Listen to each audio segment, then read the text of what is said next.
everyone, buckle up because we're diving headfirst into the awe-inspiring world of theoretical physics and mathematics today. Sounds exciting. Oh, it is! We're going deep, exploring a research paper titled Killing Superalgebras Associated to Connections on Spinors. Don't worry, we'll break down the complex stuff into bite-sized pieces, but get ready for some serious brain food. Up for the challenge. Absolutely. Always ready to explore these fascinating areas. Awesome. Now, let's be real. Killing superalgebras. Even the name sounds kind of intimidating, right? Yeah, a little bit. But trust me, it's way cooler than it sounds. Imagine a world where our understanding of space-time and those fundamental symmetries gets a major upgrade, a turbo boost. You're talking about supersymmetry. Bingo! Supersymmetry. It's like the expanded universe of physics, full of possibilities. You got it. Think of supersymmetry as this really cool, mind-bending idea suggesting that every particle we know, like those we learned about in high school physics, actually has a secret, undiscovered partner particle. Whoa, a secret partner particle, like a subatomic superhero sidekick. Okay, now I'm really intrigued. So where do these killing spinors fit into all this? I see them mentioned a lot in this paper. Right. Killing spinors. Just to be clear, we're not talking about anything dangerous here. Definitely not. We're all about exploring the wonders of the universe, not causing any harm. Exactly. So killing spinors are these special mathematical tools that are essential in the world of supersymmetry. They help unlock these hidden symmetries within supersymmetric theories. Think of them as keys to a secret door in the universe of physics. Okay, I'm visualizing the secret door right now. It's glowing with mysterious energy, and we need the right key, the killing spinor, to unlock its secrets. So how do we even start to approach these complex mathematical concepts? Well, just like we have rules for arithmetic, right? Addition, subtraction, those basic. Yeah, those are pretty fundamental. Exactly. Mathematicians and physicists use these things called algebras to understand how symmetry transformations work, especially in those mind-bending supersymmetric theories. Okay, algebras. I vaguely remember them from school, but give me a real-world example of how they apply to physics. Imagine you're building a house. You wouldn't just start piling up bricks, would you? You'd start with a blueprint, a plan. Think of flat model algebras as those initial blueprints for physicists. Got it. Flat model algebras are like our starting point. But the universe is anything but flat. How do we add those layers of complexity? Here's where things get really cool. We use something called Spencer cohomology. It's a mathematical tool that helps us take those simple flat model algebras and, well, make them more intricate, just like you'd adjust your blueprint to include extra rooms or fancy features in your house. So Spencer cohomology is our toolbox for customization, adding those extra details to make our theoretical models of the universe more realistic. What else do we need to consider when we're building our theoretical universe? Another really important concept is the idea of homogeneous spaces. Picture a space where the rules of physics are the same no matter where you go. It's consistent, uniform, kind of like a perfectly smooth cosmic suit. So no matter where you travel in this homogeneous space, the laws of physics are constant and predictable. That sounds pretty convenient for a physicist. You got it. It simplifies things in a way, providing a more manageable environment to test theories without having to account for constantly shifting conditions. Okay, so we've got killing spinors unlocking those hidden symmetries, algebras acting as our blueprints, Spencer cohomology providing the customization tools, and homogeneous spaces giving us a simplified testing ground. How do we weave all of these seemingly disparate concepts together? Where do we even begin to connect the dots? Let's circle back to those killing spinors for a moment. Remember how I said they reveal hidden symmetries? They achieve this through a process physicists call squaring. Squaring spinors, like multiplying them by themselves, just like squaring a number in basic math. I'm intrigued. Well, it's a bit more mind-boggling than simple multiplication, even though the name might sound familiar. Squaring, in this context, is like a special mathematical operation.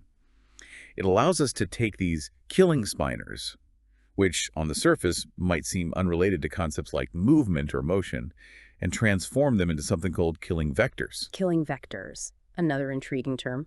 So we're transforming something that describes a hidden symmetry into something that describes how things move through space and time. Precisely. And that's where it gets really interesting. The movements described by those killing vectors, they're actually symmetries themselves. It's as if those killing spinors have cracked a secret code, giving us a glimpse into the universe's fundamental structure. That's amazing. It's incredible how these abstract mathematical concepts can reveal so much about the universe around us. But let's pause for a moment and bring it back to reality. How do physicists actually use all of this in their work? I mean, it's not just about equations on a chalkboard, right? Absolutely. It's about applying these tools to unlock the universe's mysteries. These concepts allow physicists to make predictions about how particles and forces behave in the real world. So it's like having a superpower that allows you to peek behind the curtain of reality and see how everything works at the most fundamental level. Exactly. And remember those killing superalgebras we mentioned earlier? They're like the conductors of this cosmic orchestra, bringing all of these incredible concepts together. Okay, I'm ready for the grand finale. What exactly are killing superalgebras and how do they connect all these amazing ideas we've been exploring? Great question. Killing superalgebras aren't just random collections of mathematical symbols. They're constructed using specific rules, kind of like a set of instructions, which are called Jacobi identities. Jacobi identities. Sounds intense. They might sound complex, but they're crucial because they ensure that the algebra is internally consistent. Think of it this way. If we're using these mathematical blueprints to understand the universe, we need to be sure they're structurally sound, right? We don't want our theoretical universe collapsing in on itself. That makes sense. We need those solid foundations. But what makes these algebras so super?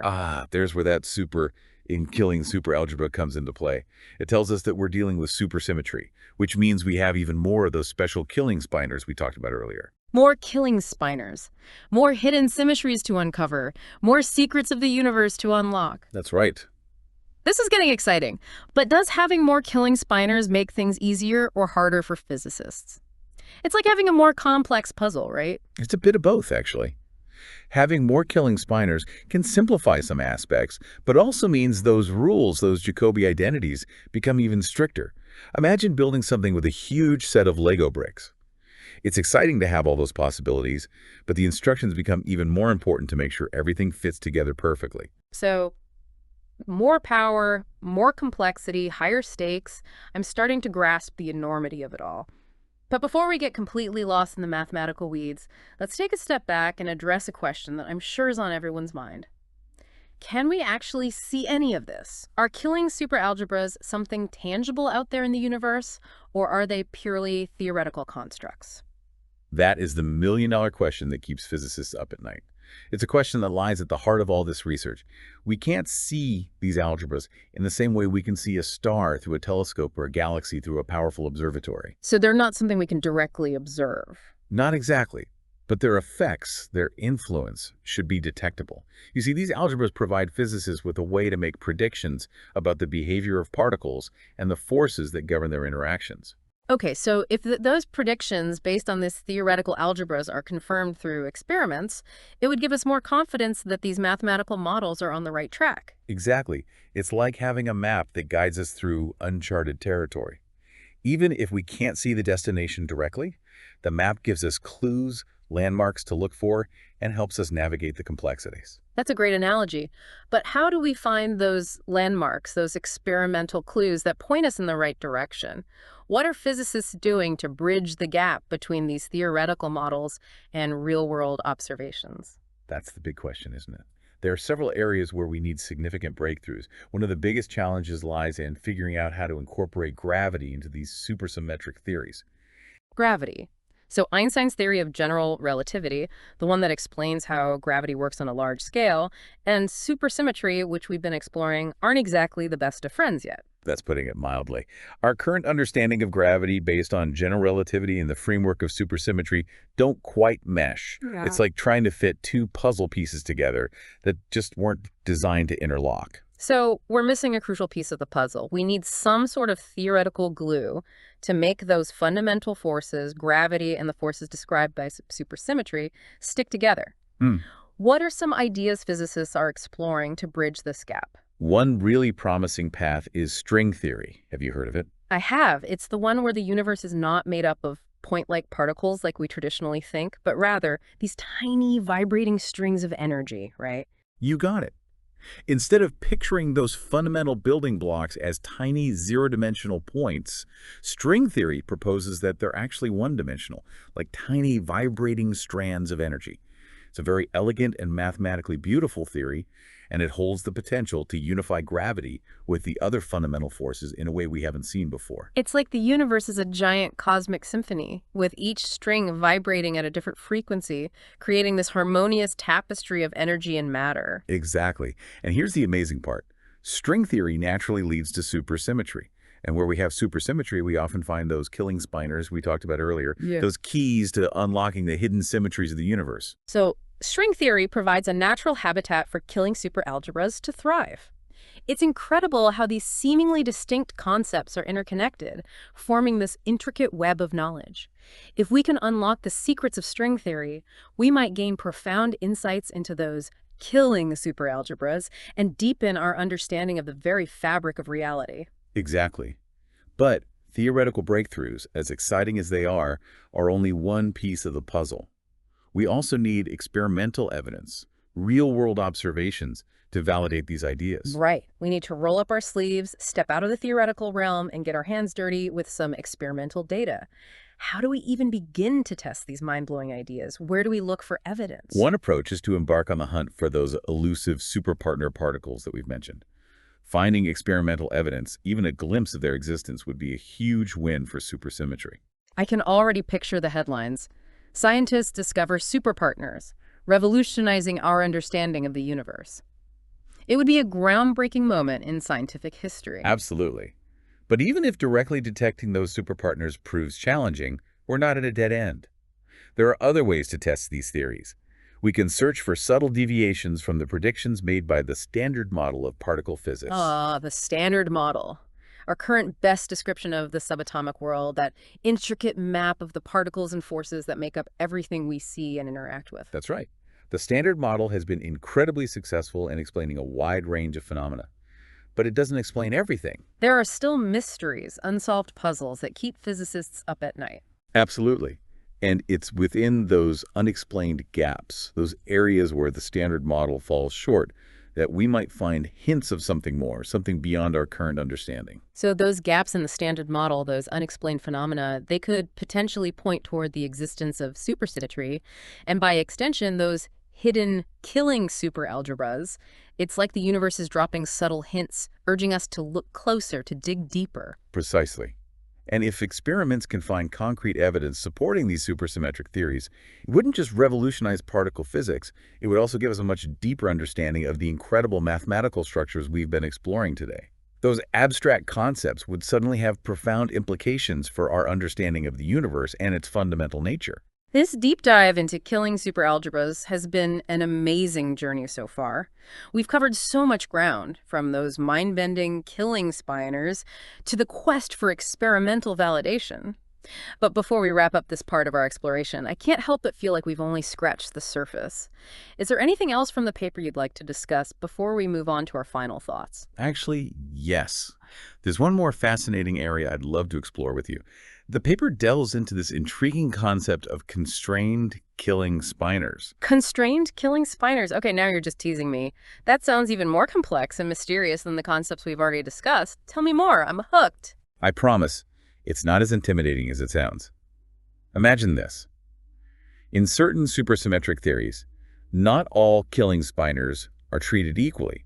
Some of them come with additional rules, restrictions, or constraints that further define their properties and behavior. So it's like there's an exclusive VIP section within the already exclusive club of killing spinors. That's a great way to put it. These constrained killing spinors are crucial for understanding more complex and nuanced supersymmetric theories. They introduce even more intricate relationships between those mathematical blueprints we discussed earlier and the physical universe. Okay, so we have killing spinors, and now we have constrained killing spinors. It seems like we're uncovering a whole family of these incredible mathematical tools, each with its own unique abilities and applications. That's the beauty of it. And here's the fascinating part. Every layer of complexity we peel back, every new concept we uncover, reveals even deeper connections between those abstract mathematical ideas and the physical reality of the universe we inhabit. It's like we're on this incredible adventure, peeling back the layers of a cosmic onion. But instead of tears, we get rewarded with these mind-blowing insights, so we should embrace the complexity. The more intricate and nuanced the math, the closer we might be to unlocking those deep secrets of the universe. Absolutely. And that's what makes this area of research so incredibly exciting. It's an ongoing exploration into the unknown, guided by the power of mathematics and fueled by an insatiable curiosity to uncover the universe's most profound truths. This is all incredibly fascinating. But before we get completely lost in the weeds of these complex concepts, let's bring it back to our listener for a moment. Why should they care about these constrained killing spinors? What makes them so intriguing, and how do they impact our understanding of the universe? Just like their less constrained relatives, these constrained killing spinors hold the potential to reveal hidden symmetries in the universe. However, they also present us with new challenges and opportunities. So more complexities lead to more puzzles to solve, new avenues to explore, and ultimately even greater potential for those groundbreaking discoveries that could revolutionize our understanding of the universe. Precisely. Yeah. And that's what makes this area of research so captivating. It's a journey into the unknown, guided by the power of human curiosity and the elegant language of mathematics. It's an exploration driven by a deep desire to understand the universe and our place within its grand cosmic tapestry. Okay, folks, take note. Constrained killing spinors are definitely worth keeping an eye on. They might just hold the key to unlocking some of the universe's most closely guarded secrets. But for now, let's shift gears a bit and explore how this paper takes this idea of connecting abstract mathematics to the real world to a whole new level. Okay, you've definitely piqued my curiosity. This paper dives into something called geometrically realizable filtered deformations. It sounds like we're about to explore that point where abstract math gets translated into the real world, the tangible universe. Exactly. This idea takes the connection between abstract mathematical structures and the physical universe to a whole new level. It's pretty exciting. I'm ready. But let's break it down. Geometrically realizable. What does that even mean in this context? It sounds pretty complex. Essentially, it means that those mind-bending mathematical structures, those deformed algebras we've been discussing, can actually be represented in the actual geometry of space-time. Wow. So we're not just talking about equations on a chalkboard anymore. We're saying these mathematical concepts could have real physical manifestations in the universe. Precisely. It's like those blueprints we talked about earlier. But now, we're saying that those blueprints can be used to build an actual structure, a real physical entity in the universe. Okay, that's a really cool way to think about it. It's like those mathematical blueprints contain the instructions for building the universe itself. That's the idea. And what's fascinating is that this paper explores how these geometrically realizable deformations connect to those homogeneous spaces we discussed earlier. Remember those? Of course, those uniform cosmic soups where the laws of physics are consistent throughout. It's like the universe's way of keeping things fair and balanced. Exactly. So the concept here is that if a deformed algebra is geometrically realizable, then there exists a corresponding homogeneous space out there that perfectly reflects its structure. It's like a mirror image, but in a cosmic sense. So we're searching for real places in the universe that embody these abstract mathematical blueprints in their very essence. It's like trying to find a physical object that perfectly matches a design we've created using pure mathematics. You got it. And this connection between deformed algebras and homogeneous spaces is incredibly powerful. It allows us to take those abstract mathematical ideas and study them in a more tangible geometric way. That's incredible. It's like we're translating a secret code, converting the language of abstract algebra into the language of geometry. And just like translating a complex text can reveal hidden layers of meaning, this translation can provide us with incredible insights. I like that analogy. It helps us visualize these complex mathematical objects and grasp their properties in a way we couldn't before. It opens up a whole new dimension of understanding. So we have this amazing link between deformed algebras, homogeneous spaces, and the actual physical geometry of space-time itself. But how does this help us? How do physicists use this knowledge to understand the universe better? Well, here's a key takeaway from this research. Certain types of deformed algebras, particularly those with high supersymmetry, are always geometrically realizable. High supersymmetry. We're back to our killing spinors and their incredible party. The more killing spinors, the higher the supersymmetry and the closer we are to unlocking the hidden symmetries of the universe. You've got it. And the fact that these highly supersymmetric deformations always have a corresponding geometric representation is a really big deal. It means we can always find a homogeneous space, a real place in the universe that perfectly embodies their structure. So if we're working with a theory with high supersymmetry, we're guaranteed to find a space that reflects those mathematical properties. No more searching for a needle in a cosmic haystack. That's the idea. It gives physicists a powerful tool to narrow down the possibilities and focus their attention on those highly supersymmetric theories. It provides a sort of roadmap or a guiding principle. It's like high supersymmetry grants us access to the exclusive club of geometric realizability. This is fascinating. But wait, there's more. The paper doesn't stop there, does it? Not even close. It delves even deeper, introducing super-Hirsch-Chandra pairs. Super-Hirsch-Chandra pairs. Okay, that definitely sounds like we've entered the realm of advanced theoretical physics. You're going to have to break this one down for me. I have no idea what super-Hirsch-Chandra pairs are. Don't worry, it's not as complicated as it sounds. Essentially, they're a powerful combination of a Lie superalgebra, which we're already familiar with, and a Lie group, which is a mathematical object that describes continuous transformations. Okay, so it's like a dynamic duo of mathematical concepts teaming up to help us understand the universe better. Exactly. And these super-Hirsch-Chandra pairs are particularly handy when it comes to understanding those homogeneous spaces we've been discussing. They help us understand the symmetries of those spaces. It's amazing how all of these concepts are interconnected. We start with killing spinors, revealing those hidden symmetries, then killing superalgebras, capturing those symmetries, and now we have super-Hirsch-Chandra pairs helping us describe the symmetries of the spaces that embody those algebras. You got it. And this paper goes even further, showing us how to use these super-Hirsch-Chandra pairs to essentially reconstruct the geometry of those homogeneous spaces. Wow, so we can work backward. We can start with the algebra, then use those pairs to figure out what kind of space it must correspond to in the real universe. Exactly. It's like a cosmic puzzle, and we're using these advanced mathematical tools to piece it all together. This entire deep dive has been an incredible journey.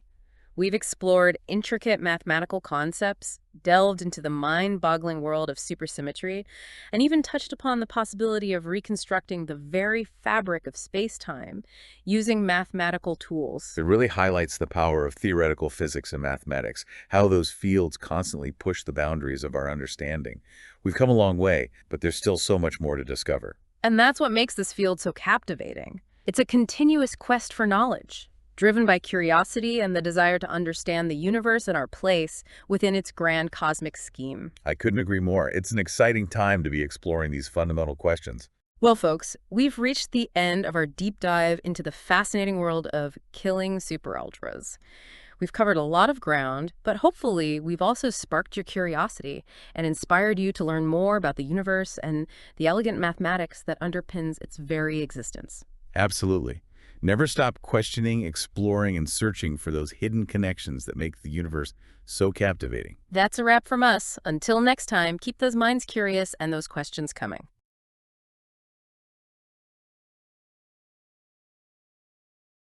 All right, ready to dive into some seriously cool math today. We're talking hidden symmetries, like the actual blueprints of the universe kind of stuff. And the tools we're using are even cooler. Killing superalgebras. Okay, gotta be honest, killing superalgebras sounds kind of intimidating. Like equations that'll make my head spin. Oh, it's definitely advanced stuff. But that's what makes it so amazing to unpack, you know.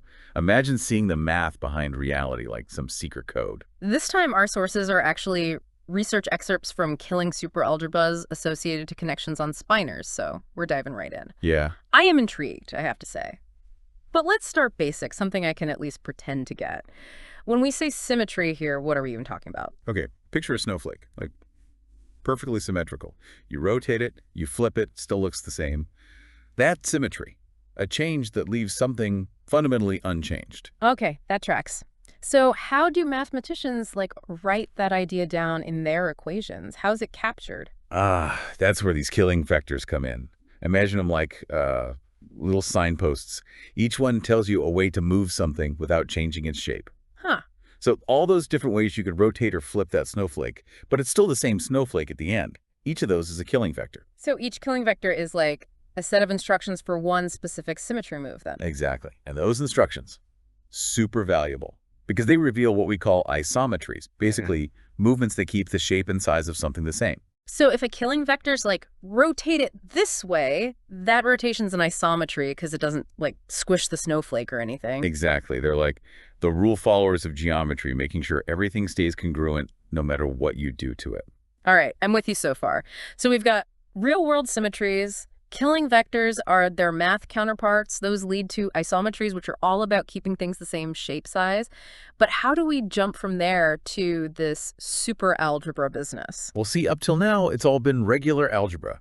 Superal is like taking those rules, but then you add this, like turbocharged ingredient, spinors. Spinors. Okay, that one sounds straight out of Star Trek, but we got to understand them if we're going to crack this code. What makes them so special, especially with rotations? Think of it like this. Imagine a rotation, right? But you're not just picturing the end result, the object spinning. You're also keeping track of the path it took to get there. Spinors are kind of like that. Rotations, but with a built-in memory. Rotations with memory. I did not have that on my math bingo card today. Give me an example, though, because that's wild. What does that even look like? Oh, this is where it gets really cool. In the world of spinors, sometimes to get back to where you started, you got to rotate twice as much as you normally would. Wait, what? A full 360 isn't enough. You need a 720-degree rotation for a spinor to, like, loop back to itself. Hold up. It's like those twisty puzzle toys, where one turn doesn't get you back to the start, gotta go around twice. That's messing with my head. Right. It's like geometry's rules get a little bendy when spinors are involved. Okay, now I get why we need superalgebra for these things. They ain't messing around. But how do spinors and this whole double rotation thing connect back to our killing vectors and understanding symmetry? Well, remember, killing vectors point to those isometries, shape-preserving movements. So when you combine that with the way spinors describe rotations, we unlock this whole new layer of insight into the symmetries of, well, everything. So killing superalgebras are like the fusion of these two superpowers. Regular symmetry transformations, but T with the mind-bending spinors thrown in, too. You got it. They give us a way more complete language for describing symmetry, one that can handle these wacky rotations spinors bring to the table. This is already some next-level math, gotta admit. But before we get too lost in space-time here, let's talk about these flat model algebras you mentioned earlier. I'm always down for simplifying things where we can. Great point. It's like if you're trying to understand some crazy complicated curves, sometimes it helps to start with a straight line, right? Yeah, like using a ruler to get the basic idea, even if you know it's not really straight. Exactly. In our case, those straight lines are the Euclidean and Poincare algebras. They're like the simplest, most symmetrical models we can make. Okay, so there are starting blocks, simplified reality, and then the excerpt mentions these flat models get, quote, extended with spinors. Is that where things start getting, well, super? Bingo. You weave in the spinors, and bam, we go from basic models to this rich, nuanced world of superalgebras, like upgrading from basic Legos to the sets with all the crazy pieces. I like that analogy. Start simple, but those extra pieces make things way more interesting. Build anything. Exactly. And that's what we're doing here. Foundational symmetry, geometry, but spinors give us this huge boost in complexity, how much we can actually describe with it. Man, this really makes you appreciate how elegant math can be, like building a whole language for the universe, one equation at a time.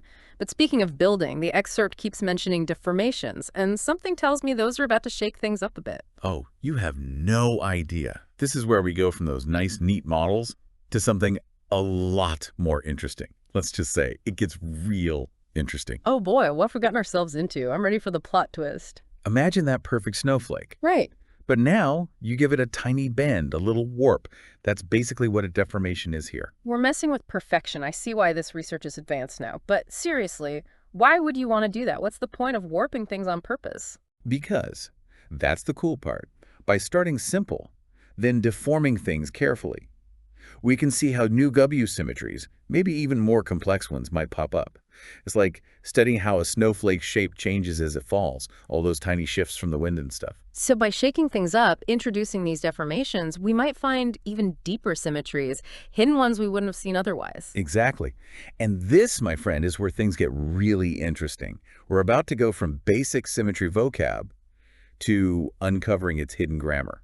the rules behind how it all really works. Okay, I'm seriously feeling like we're explorers now, heading into like uncharted math territory. We've got our killing vectors, our spinors, now these deformations.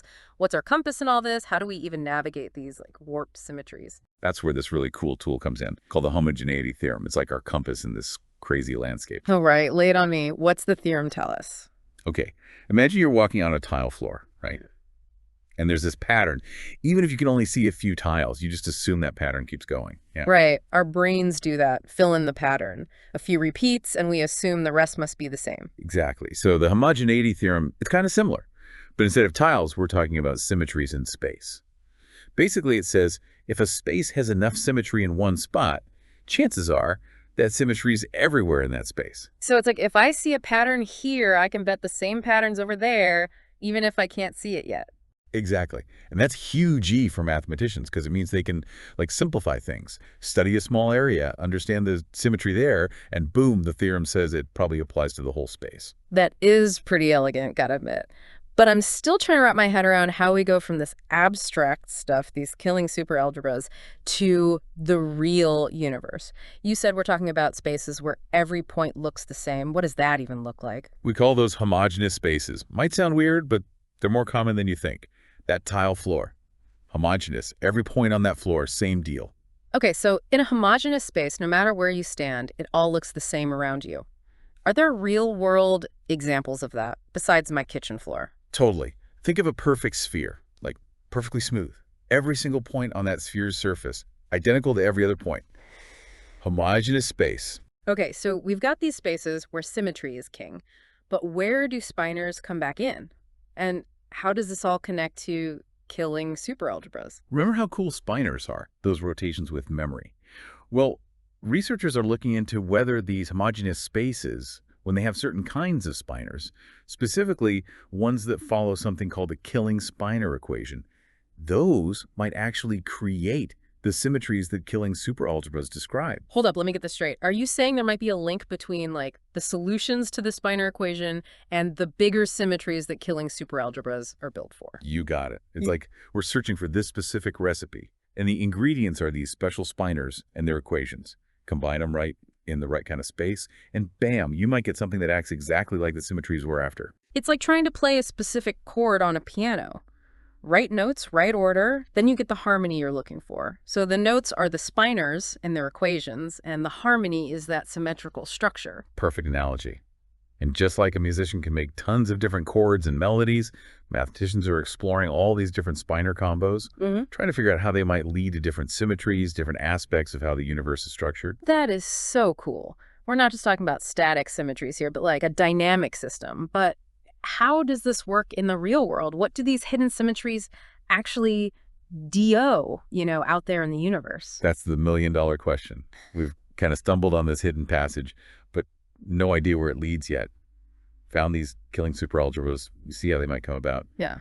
But the bigger picture is still fuzzy. We don't know what role these symmetries actually play in shaping the universe we see. Exactly. It's like we just walked into a huge unexplored territory, got a glimpse of the landscape, tons of directions we could go. So where to next? What are you most curious about exploring further with all this? Well, one path that's super interesting is something called supergravity.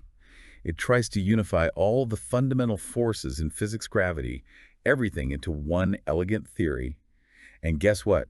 Killing superalgebras.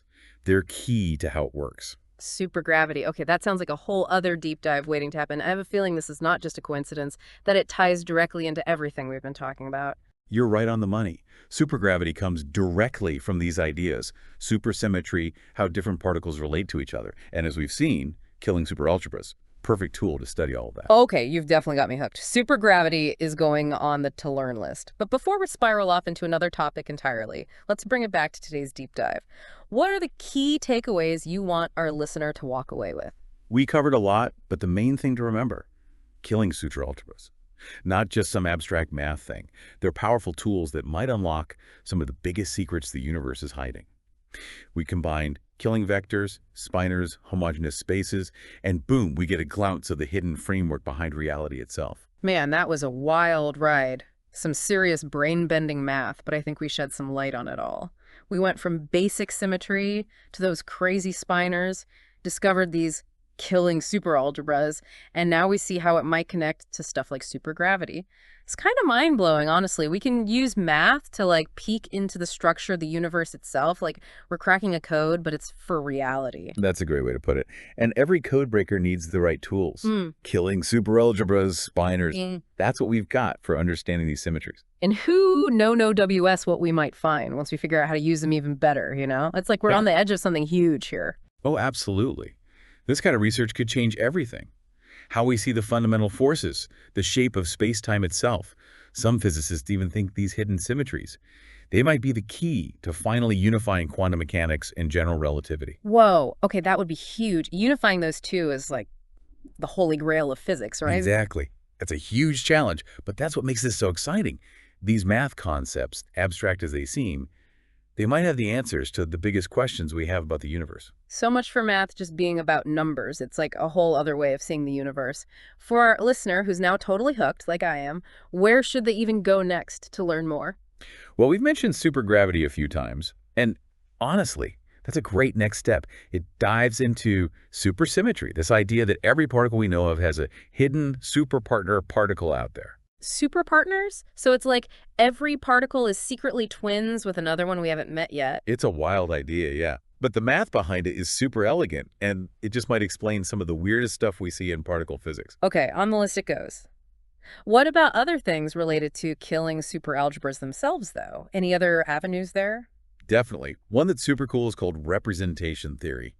Basically, it's about how these abstract structures, like our killing superalgebras, Yeah. how they can be represented by more concrete math stuff, matrices, vector spaces, things like that. So it's like translating between different math languages to get a deeper understanding of what the algebra is really saying. Exactly. It's like you could view a sculpture from all these different angles, and each one gives you a more complete picture. Like, same idea here. This has been incredible. We only scratched the surface, I can tell. But if our listener remembers one thing, I hope it's this. Math isn't just some boring subject. It's a language that lets us explore the universe in ways we never could otherwise. Couldn't have said better myself. And hey, maybe someday our listener will be the one making those big discoveries, using these tools to unlock even more of the universe's secrets. Now that's a thought to end on. To our listener, keep asking questions, keep exploring, and never underestimate the power of math to reveal just how amazing this universe really is.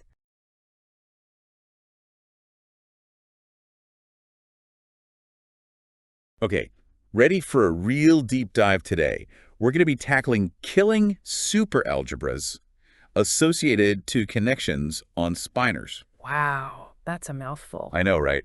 But don't worry, we'll unpack it all. Yeah, this paper's really fascinating. Takes us on a wild ride from like basic geometry, you know, to some pretty mind-bending stuff. Supersymmetry, the fabric of space-time, all that. Okay, you had me at mind-bending. So we start with these things called isometry algebras. The paper mentions Euclidean and Poincare algebras. Right, right. Isometry algebras. They're kind of like the rule books for symmetries in different spaces. Think about like Euclidean geometry, the kind we all learned in school. With like flat surfaces and all that. Exactly. But this paper, it takes us beyond those flatlands. We're talking curved spaces, like the ones Einstein described in his theory of relativity. So more like navigating a crumpled up ball of paper instead of a flat map. Perfect analogy. And that's where carton geometry comes into play.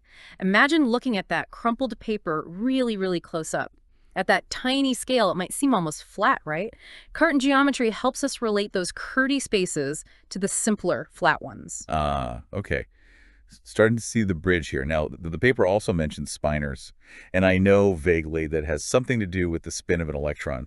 But can we break that down a bit? What are they really talking about in this context? You're on the right track. Usually we picture spin like, I don't know, the Earth spinning on its axis. But spinors, they're a bit more abstract.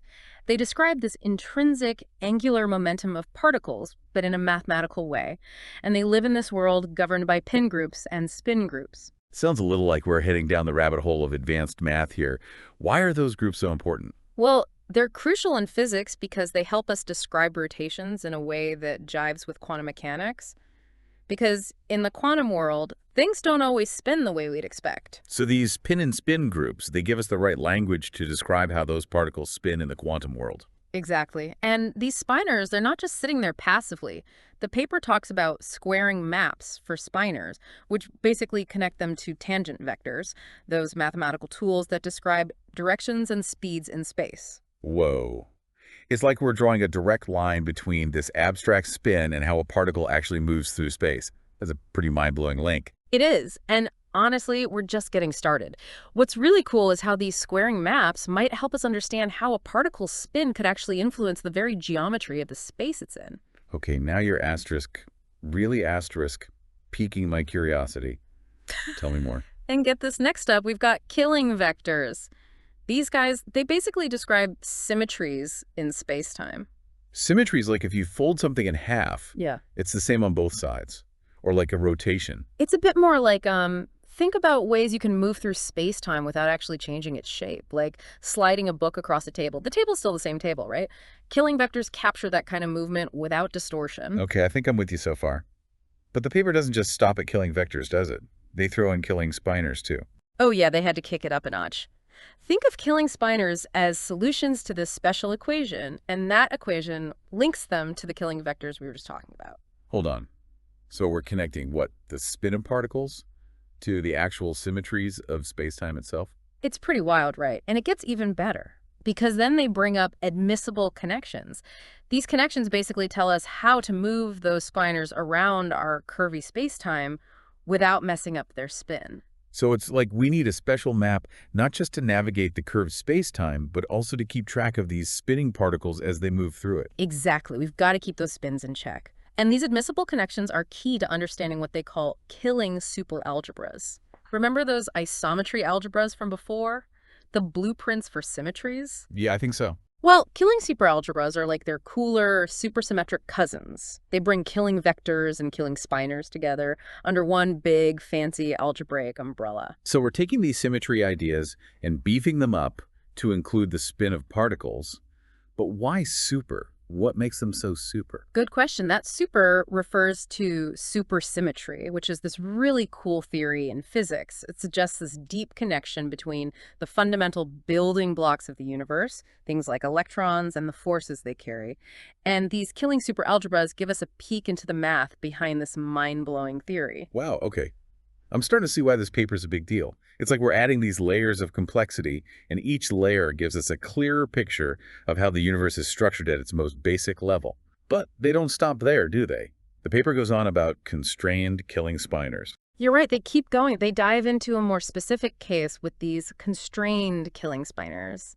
It's like they're saying, okay, you're a killing spinor, but you've got to follow these extra rules too. So it's like a VIP section within the Killing Spinor Club. Why add those extra constraints?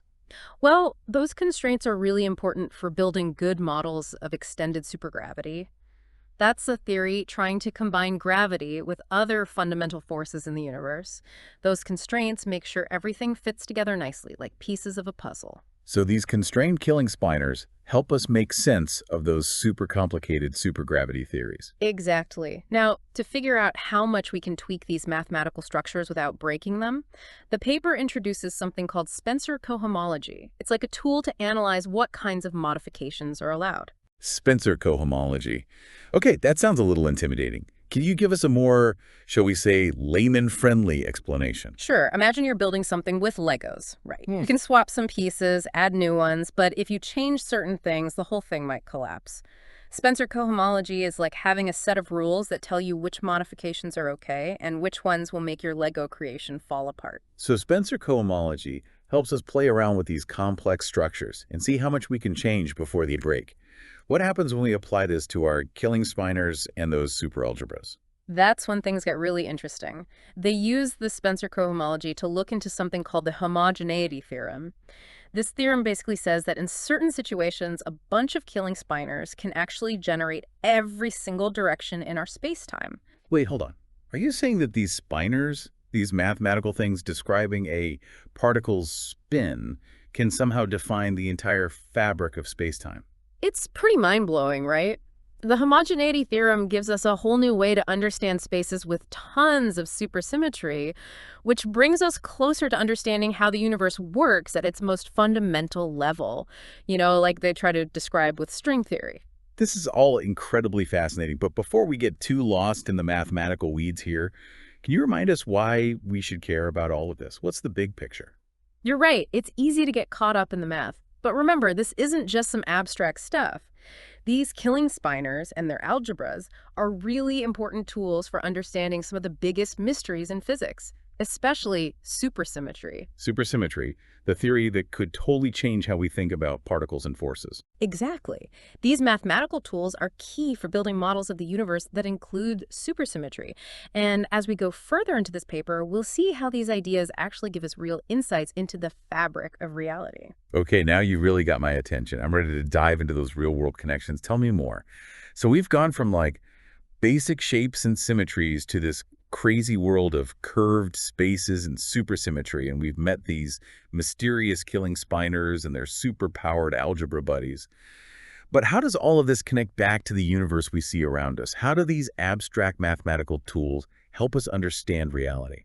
That's the million-dollar question, right? And the cool thing is, this paper doesn't just leave us hanging with all these abstract ideas. It actually shows how we can use them to build something called supergravity backgrounds. Supergravity backgrounds sounds impressive. But what exactly are they? Well, think of them as the stage where supergravity plays out. They're mathematical models that describe the universe according to this theory. And you know those admissible connections we talked about? They're super important here. Right, the things that let us move those spinors around without messing up their spin. Exactly. Well, in supergravity, those admissible connections help us understand how flux configurations work. Flux configurations. Oh. Okay, now you're just messing with me. No, I promise. See, in supergravity, it's not just about gravity itself. We're dealing with a whole bunch of forces and fields that are spread throughout space-time. These flux configurations tell us how those forces and fields are arranged and how they interact with each other. So it's like mapping out all the invisible forces that shape the universe, right? And these admissible connections, they're like the tools we use to make that map. Precisely. They make sure all those forces and fields work together properly, kind of like a conductor leading an orchestra. And what's really amazing is that these connections, which come from the geometry of spinors, can actually help us understand those complicated interactions. It's incredible how these really abstract math tools can have such a huge impact on how we see the universe. We started with simple shapes and ended up with like a glimpse into the forces that control reality. And this is just the beginning. This paper opens up so many exciting possibilities for future research. For instance, it hints at using those constrained killing spinors to explore even more complex situations in supergravity. Wow, so we've really just scratched the surface of what these tools can tell us about the universe. Who knows what other secrets are waiting to be discovered as we learn more about killing spinors and superalgebras. Exactly. This paper reminds us that math isn't just some dry, boring subject. It's the language of the universe, and every equation we figure out brings us a step closer to understanding its mysteries. Well said. And on that note, we'll wrap up our deep dive into the world of killing spinors. I don't know about you, but my brain's feeling a little more energized after that workout. Until next time, stay curious, everyone, and keep exploring the wonders of the universe.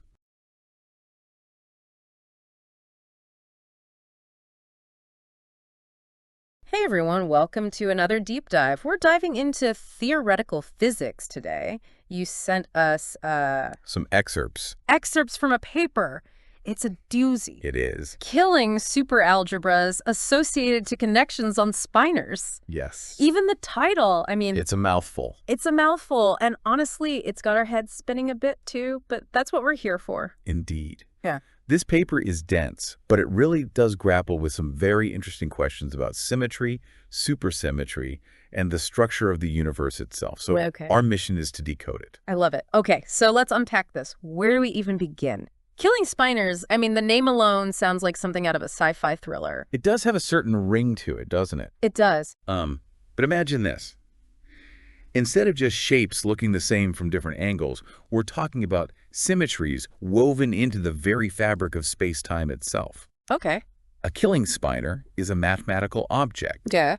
a type of field that signals the presence of a hidden supersymmetry. So it's like a secret code, like, hey, something super is happening here. I'm Yeah. intrigued. Yeah. But why killing? It sounds a tad ominous for something related to symmetry. It's not as dramatic as it sounds, I promise. Yeah. These mathematical objects are named after Wilhelm Killing, Okay. a brilliant mathematician who really pioneered the study of symmetries. Okay. Just like a Killing vector field tells us how to move through space-time without changing distances. Okay. Killing spinors point to more abstract, super versions of these symmetries. Okay, you said supersymmetries again. You're not just messing with me, right? Not at all. What asterisk is asterisk supersymmetry? Supersymmetry, often shortened to SUSY, Okay.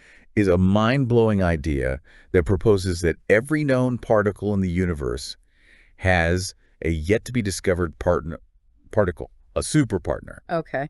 Think of it like a cosmic mirror, reflecting a whole other set of particles Wow. with different properties. A whole other set of particles. That's huge. Why haven't we found these super partners yet if they're out there? Are they just really good at hiding? Well, that's the million-dollar question, isn't it? Right. Detecting these superpartners is a massive experimental challenge. They might be lurking at energy levels we haven't reached with our current technologies. Yeah. Or maybe they interact with our world in ways we're only beginning to understand. Yep. It's a mystery that is still unfolding. This already feels like we're on the verge of a scientific revolution. Tell me more about this killing superalgebra that the paper builds. It sounds like a mathematical weapon for a superhero physicist. It's a bit less flashy than that, Okay. but you're not far off. This framework, the killing superalgebra, provides a set of tools to classify and understand the many ways that supersymmetry asterisk could asterisk manifest itself in different theoretical models of the universe. Okay. Importantly, the paper focuses on Lorentzian signature, which is the mathematical setting for Einstein's theory of general relativity, our current best description of gravity. Hold on. Are you saying that by understanding these killing spinors, we could rewrite our understanding of gravity? Now, that's a thought. But let's not get ahead of ourselves. There's still so much ground to cover. You mentioned high supersymmetry earlier. What's that all about? Great question. Imagine a perfectly smooth sphere Okay. where every point on its surface is essentially the same. This kind of homogeneity, Okay. where every point is essentially indistinguishable, is also found in some physical spaces with high supersymmetry. Wait, so you're telling me that by imagining a really smooth ball, physicists can unlock secrets about the universe? This is getting wilder by the minute. It might sound strange, but that kind of thinking can be incredibly powerful. Okay. This homogeneity allows physicists to employ a tool called the homogeneity theorem, and this simplifies the analysis of these very intricate killing spinor algebras in these scenarios. Wow. Okay, so thinking about smooth balls helps unlock secrets of the universe. Theoretical physics is definitely full of surprises. But where does all this mathematical heavy lifting lead us? What's the ultimate goal? Well, the ultimate goal is to connect these abstract mathematical concepts to the tangible reality of our universe. Okay. It's about finding geometric representations of these killing superalgebras Okay. that could describe actual physical spaces. So it's like building a bridge between the abstract world of math and the concrete reality of the cosmos, trying to find the blueprints of the universe hidden within these equations. That's a fantastic way to put it. Okay. And this paper dives into the specific conditions required for these killing superalgebras to be geometrically realized, Okay. mapping out what's possible and what might be pushing the boundaries of our current understanding. So like any good blueprint, there are rules to follow, limits to what's possible. Exactly. And the paper specifically mentions challenges with something called constrained killing spinors. Okay. These spinors have to satisfy some extra conditions, and they've proven particularly difficult to pin down geometrically. Ah, so even in the world of theoretical physics, there are stubborn puzzles that refuse to be easily solved. What makes these constrained spinors so tricky? Well, think of it like this. Imagine trying to create a map, but some of your landmarks keep changing location or even shape. Oh, wow. That's kind of what it's like trying to wrangle these constrained killing spinors into a neat geometric framework. They don't always play by the rules we've come to expect. No, that's a headache-inducing thought. But does this mean the whole geometric realization idea is a dead end? Not at all. It's more like encountering a particularly challenging section of a mountain trail. Okay. This research is pushing the boundaries of how we think about representing supersymmetry geometrically. It might require new mathematical tools, Okay. a completely new way of mapping things out to fully grasp how these abstract structures connect to our universe. So it's like needing to invent a whole new type of compass to navigate this uncharted territory. Precisely. Okay. And that's what makes this research so exciting. It highlights both how much we've learned and how much more there is to discover. Okay, so we're trying to draw this map of supersymmetry in the universe, but some of our landmarks are kind of playing tricks on us. It's like the universe has a sense of humor, you know? Throwing in these curveballs just to keep things interesting. But where does this leave us? We've gone from like abstract algebra to hidden symmetries to this quest for geometric representations. It's been quite a journey. It has been a fascinating journey, hasn't it? And you've hit on a very crucial point. This quest to find a geometric representation of supersymmetry, it really is one of the most exciting and challenging areas of modern physics. You mentioned earlier that the paper explores something called spinor squaring maps, and honestly, that sounds like something straight out of a science fiction novel. What are those, and why are they important in this whole geometric puzzle? Great question. Remember how we've been talking about connecting the abstract math of spinors to the tangible geometry of space-time? Right. Well, spinor squaring maps are a key part of that process. They act as a bridge between these two worlds. So it's like finding a way to translate the language of spinors into something we can visualize, something that relates to the physical world as we experience it. Exactly. And what's really intriguing is that the paper explores different types of these maps.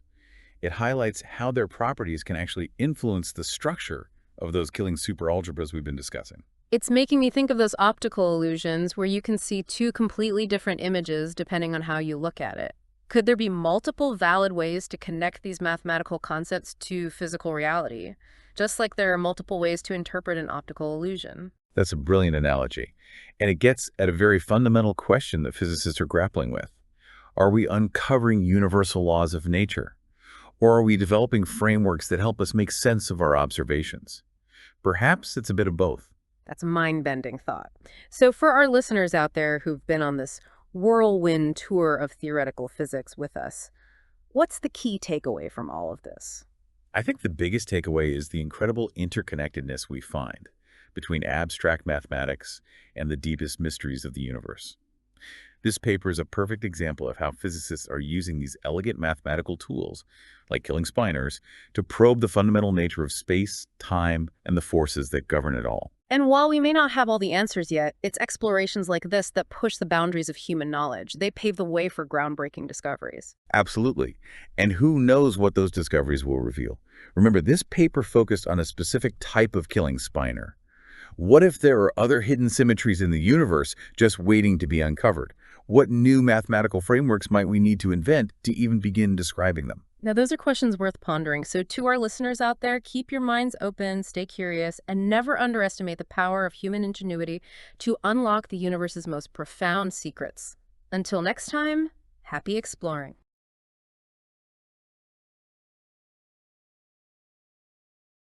Ever get the feeling that the universe is playing a cosmic game of hide-and-seek with physicists? Oh, absolutely. And some days it feels like the universe is winning. Well said.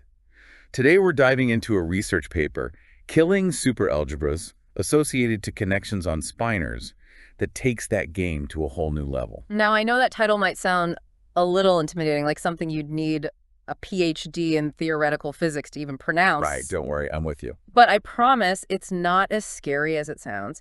It's actually a fascinating glimpse into how mathematicians are trying to crack the code of the universe. And believe it or not, it all comes down to symmetry. Okay, I'm intrigued. Symmetry, you say. Let's break it down. So our mission today is to unpack one of the key concepts in this paper, these things called killing spinors. Yes, killing spinors. They're like tiny spinning compasses, and they're pointing us towards a deeper understanding of how symmetry works at the most fundamental levels of reality. Love that analogy. Yeah. But before we get too far ahead of ourselves, can you give us a crash course on what spinors are? I mean, what are we even talking about when we say spinor? Right. Starting with the basics, picture a tiny arrow attached to a point in space. Got it. Like a little vector. Kind of. But here's where things get weird. And trust me, with spinors, things always get weird. If you rotate a spinor a full circle 360 degrees, it doesn't end up back where it started. No. What happens? It flips. It points in the opposite direction. You need to rotate it a full 720 degrees, 2 full circles, to get it back to its original state. Whoa, that's trippy. That's not how normal arrows work. Exactly. And that's because it's a completely quantum mechanical property. Spinors don't behave like anything we experience in our everyday world. But this strange property is exactly what makes them so important in physics, particularly when we're dealing with things like, well, spin. Right, like the spin of an electron. That makes sense. Yeah. Okay, so that's a spinor. But this paper focuses on killing spinors. What makes them different? Okay, so to understand killing spinors, we need to introduce another concept. Killing vectors. Imagine a perfectly symmetrical shape, something like a butterfly. You can draw a line right down the middle of it, and both sides will be mirror images of each other. Okay, that line would be the axis of symmetry. Exactly. Now, killing vectors are basically the mathematical way to describe those lines of symmetry, and not just in butterflies, but in the very fabric of space-time itself. So it's like a mathematical blueprint of symmetry. That's pretty cool. It is. And that's where killing spinors come in. A killing spinor is basically a spinor that's linked to a killing vector. It's like a tiny ripple echoing the symmetry of the space it inhabits. Okay, I'll admit this is where my brain starts to feel a bit like that spinor we were talking about, flipped around. But I'm definitely intrigued. So we've got these killing spinors, these tiny spinning symmetrical arrows. But where do these killing superalgebras come into play? Excellent question. And this is where things start to get really interesting. This paper dives into how these killing spinors actually relate to these things called killing superalgebras. They're like rule books, but not just any rule book. We're talking about the rule books for how symmetries work in supersymmetric theories. Supersymmetry, that's a whole other can of worms, right? We've definitely done a deep dive or two on that before. We have, and it's a mind-bending concept. The basic idea is that for every particle we know about, there's a super partner particle out there that we haven't discovered yet. Right, like a whole hidden world of particles. Exactly. And these killing spinors, these killing superalgebras, they might just be the key to unlocking the secrets of this supersymmetric world. So if we can crack the code of these killing spinors and their superalgebras, we might be one step closer to understanding how the universe works at its most fundamental level. Now you're getting it. That's the exciting part, right? It suggests that these abstract mathematical concepts might not be so abstract after all. They could hold the key to understanding some of the biggest mysteries of the universe. Okay, I am officially hooked. This is way cooler than I thought it was going to be. Yeah. Okay, so we're on the hunt for these hidden rules, these killing superalgebras, but how do we even begin to decode something like that?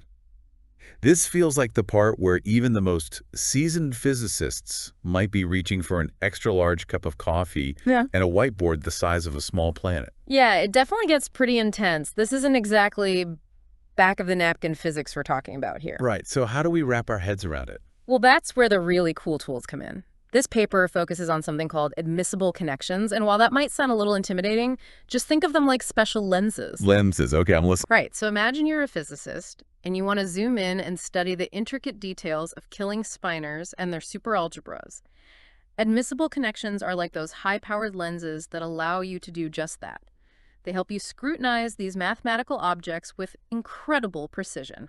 Okay, I'm kind of picturing something like a high-powered microscope, but for theoretical physics. Exactly. Just like a microscope reveals this hidden world of cells and microorganisms, admissible connections give physicists a way to explore the behavior of killing spinors within these really complex mathematical spaces. So not just any old connection will do, right? I'm guessing there's some rules about what makes an admissible connection admissible. You're absolutely right. It's not a free-for-all. These admissible connections have to meet a very specific set of criteria, kind of like making sure your microscope is calibrated just right to get a clear picture. Okay, so we've got our special lenses, our admissible connections. What happens when we use them to view these killing spinors? What do we see? Well, that's where things get even more interesting. To make sense of it all, the researchers use this really powerful mathematical tool called Spencer cohomology. It's hard to explain without getting too deep into the weeds, but Go for it. I think we can handle a little bit of weed weeding. all right, so imagine you're trying to build some elaborate Lego structure, something with thousands of pieces. Spencer cohomology is like having a set of instructions that tells you how all those pieces fit together. It helps you go from this jumbled mess to something intricate and meaningful. So it's a way to bring order to the chaos, to actually see the patterns and relationships within these killing superalgebras. Exactly. It's like deciphering a secret code. And by applying Spencer cohomology, the researchers were able to uncover these hidden patterns and structures within these superalgebras. It's like they found the architectural blueprints for these supersymmetric theories. This is blowing my mind. We're not just talking about describing these mathematical objects anymore. We're talking about using them to unlock these hidden patterns, like mathematical archaeologists. It's pretty remarkable stuff, but here's where it gets really wild.